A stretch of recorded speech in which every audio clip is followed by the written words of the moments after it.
Terrorists use religion to advance their heinous acts. People like Mr. Mackenzie are using religion to do exactly the same thing. Let's talk about what has been trending for the past 1 week. Again, in Kenya, so far, over 90 dead bodies have been found in a mass grave. These people died not because of civil war or diseases. They died because of starvation. Starvation not because there was no food, but because their pastor asked them to starve to death to go and meet their Lord Jesus Christ.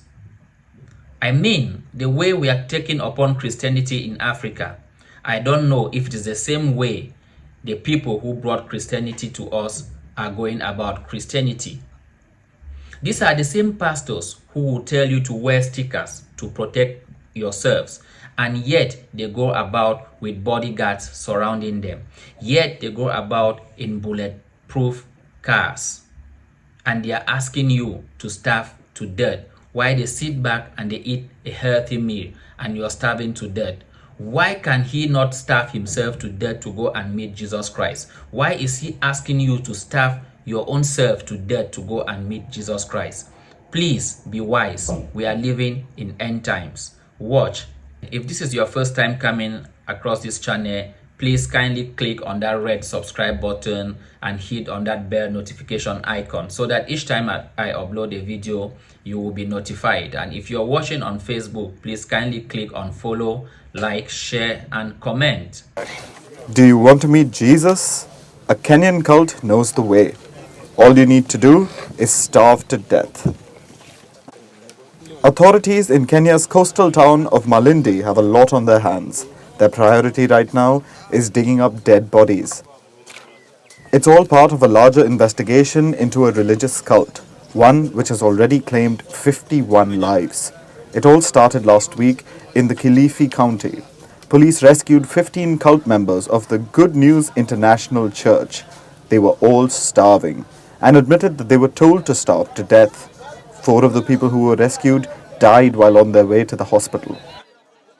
Information received is that the people there were being starved after being radicalized by a certain member of a church who told them that their work in this world is done and that they are waiting for, they should die and go and see their creator.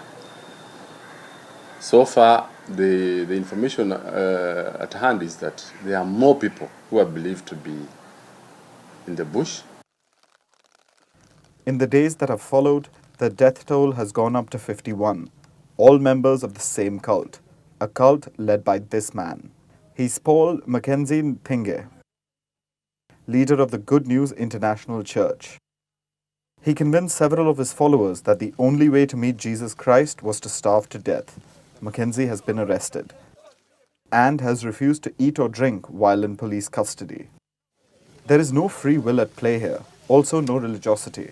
What's happening in Kenya is the textbook definition of blind faith laced with radicalism, which is perhaps why Kenya's president has likened cult leaders to terrorists. Terrorists use religion to advance their heinous acts. People like Mr. Mackenzie are using religion to do exactly the same thing. Another reason why the cult's actions are supremely criminal is this.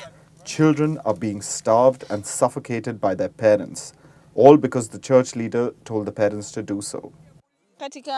We have visited some homes in some villages, such as Bethlehem and Judea. And in the villages, you find some parents have lost all their children, or they themselves die. Personally, I have visited about 18 grave sites of children. Meanwhile, authorities are convinced they will find more dead bodies and people on the brink of extreme starvation. The Kenya Red Cross Society has made a disturbing revelation. It says 112 people are missing in Malindi. Cults are not a new phenomenon, certainly not in Kenya. It's a very religious country, predominantly a Christian one. There have been sporadic instances of cult-related deaths in the past too. In most cases, the perpetrators were either not found or they were not prosecuted. That certainly helped create an air of invincibility around cult leaders. Cult radicalism also plagues several other African nations.